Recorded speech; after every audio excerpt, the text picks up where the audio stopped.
for number 15, I'm actually going to let u equal what's on the exponent. So let's let u equal 2x squared plus 5. And let's see how this works out. So du is going to be equal to 4x dx, which, because of this extra x here, I do want to leave the x with the dx. So if I divide by 4,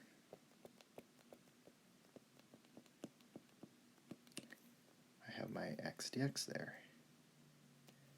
So again, for my substitution, I want to replace the x and dx with a 1/4 du, and I want to replace the 2x squared plus 5 with u.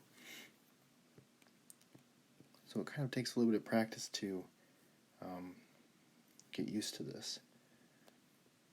So 3e to the u times 1/4 du, and this is not that difficult to integrate because e to the u is just e to the u.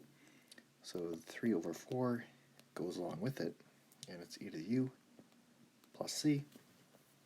And then I want to replace u with 2x squared plus 5.